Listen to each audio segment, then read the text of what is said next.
Morihei Ueshiba, founder of Aikido. Unlike classical Japanese martial arts, which stressed victory at all costs on the battlefield, Ueshiba O-sensei conceived of Aikido as a means for achieving the peaceful resolution of conflict and promoting harmonious interaction among members of society. Today, the martial art he originated is practiced by more than 300,000 enthusiasts all over the world. The founder passed away in 1969, and for many of today's practitioners, he has assumed an almost mythical dimension. Yet to convert this most extraordinary individual into a mere icon would render a disservice to the ideal he strove so hard to achieve. What is the origin of Aikido techniques? What influences shaped the founder's thinking? It is the early formative years of Morihei Ueshiba which hold the key to an understanding of the uniqueness of modern Aikido. Let us explore the events of the life of the young Morihei Ueshiba in order to lift the shroud of mystery surrounding the creation of Aikido.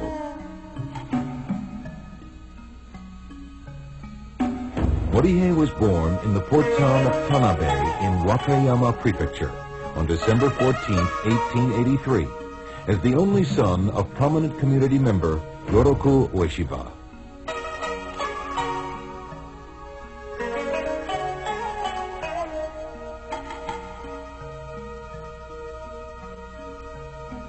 Yoroku was a man of considerable means and served as a town councilman for many years.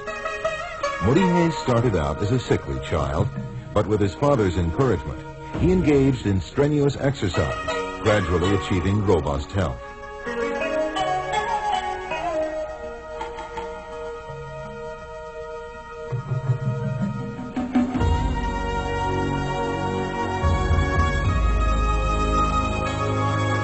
After passing his childhood in his native Tanabe, Morihei spent a period of several months in Tokyo at the age of 17, where he practiced Tenshin Shinryo Jujutsu. He soon fell ill with beriberi and was forced to return to his native Tanabe to regain his health.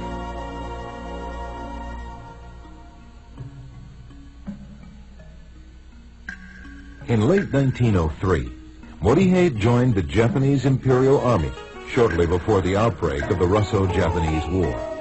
It was during his military service that he engaged in the study of Yagyu-ryu Jujutsu.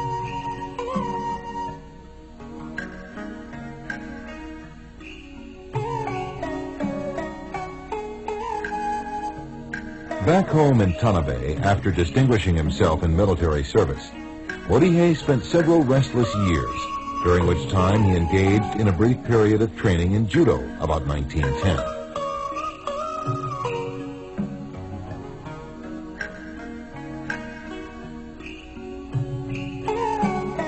During this period, the Japanese government was providing incentives for those hardy individuals who would accept the challenge of settling the northernmost island of Hokkaido. In 1912, seeking a new life of adventure, Morihei led a party of young men from his native Tanabe to a remote area of Hokkaido called Shirataki. There, Ueshiba and the group set about the arduous task of hewing a new life out of the wilderness.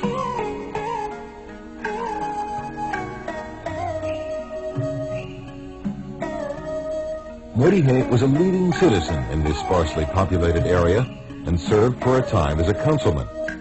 Life in Hokkaido was very demanding due to the severe weather conditions and backward nature of the area. Farming and logging were the main pursuits of the colonizers of this region.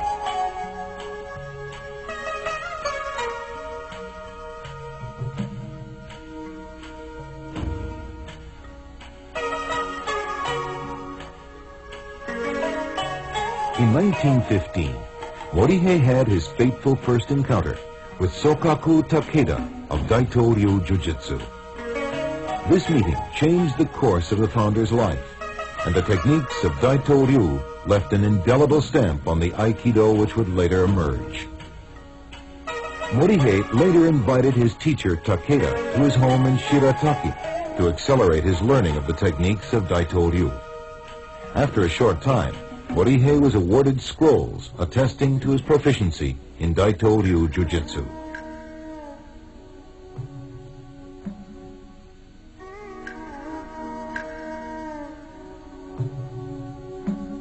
Morihei left Hokkaido suddenly after receiving a telegram in late 1919 informing him that his father was gravely ill. He left his home and most of his possessions with Sokaku Takeda and set out for Tanabe.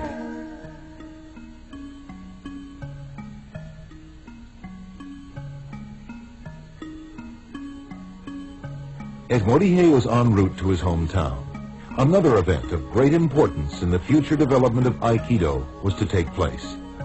He detoured to the town of Ayabe near Kyoto to visit the center of the Omoto religion and pray for his father's recovery. It was there he met a most extraordinary individual, the colorful and enigmatic Onisaburo Deguchi. Deguchi, the prime mover behind the explosive growth of the Omoto religion, was soon to become Morihei's spiritual mentor, and Onisaburo's philosophical views would later serve as the ideological basis of Aikido.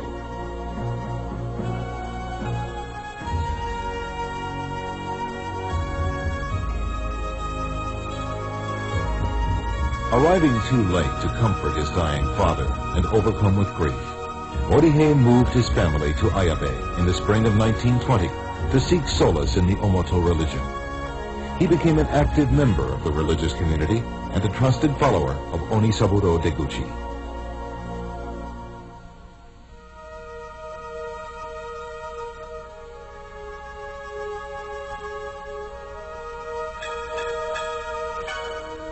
Morihei's martial arts skills became well known among Omoto believers, and with Deguchi's blessing, he set aside part of his Ayabe home as a training facility where he taught Daito Ryu Aiki Jiu-Jitsu to fellow devotees. He also received Sokaku Takeda for 6 months in 1922, at which time he was awarded the Kyoju Dairi Teacher's Certification.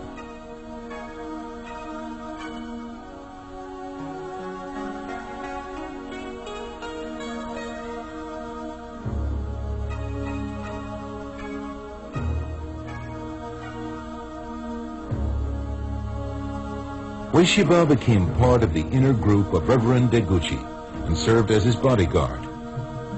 Among Onisaburo's grandiose visions was the establishment of a utopian colony in Mongolia, which would unite the world's religions.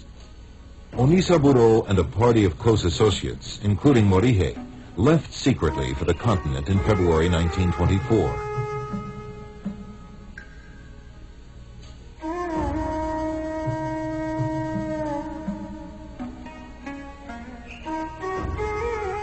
Deguchi's group became embroiled in local politics and obtained the backing of a prominent rebel leader. Their plans were, however, thwarted, and Deguchi, Ueshiba, and the other members of their party were captured by government authorities. The Japanese utopians were imprisoned and sentenced to death. Only through the intervention at the last moment of the local Japanese consul were they saved.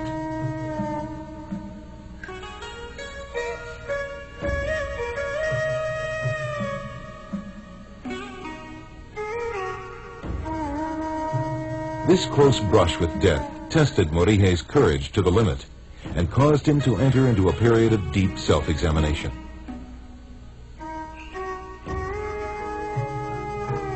Following the harrowing experience in Mongolia, Ueshiba resumed martial arts instruction in Ayabe and other locations in the Kansai area.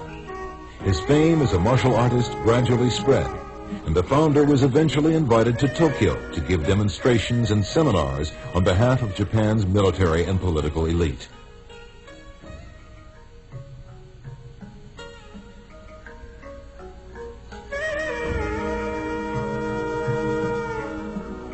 Among his most ardent supporters was Admiral Isamu Takeshita, a retired officer with a distinguished career in the Foreign Service. Also a martial arts enthusiast, Takeshita was instrumental in having Ueshiba relocate to Tokyo in 1927.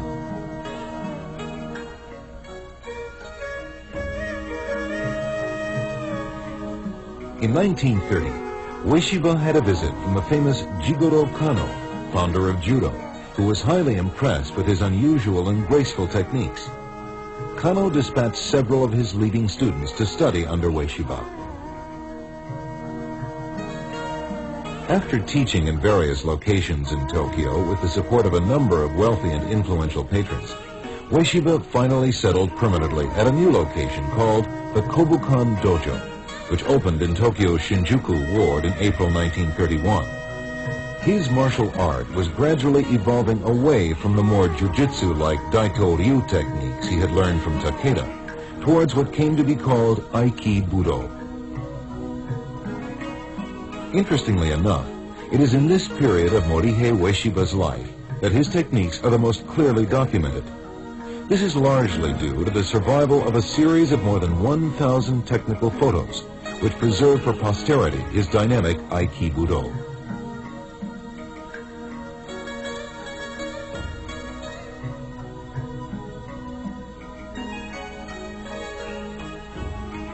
Although Ueshiba had already begun to transform the techniques of Daito-ryu according to his own vision, these photos provide conclusive evidence of the continuing influence of Sokaku Takeda's teachings on early Aikido.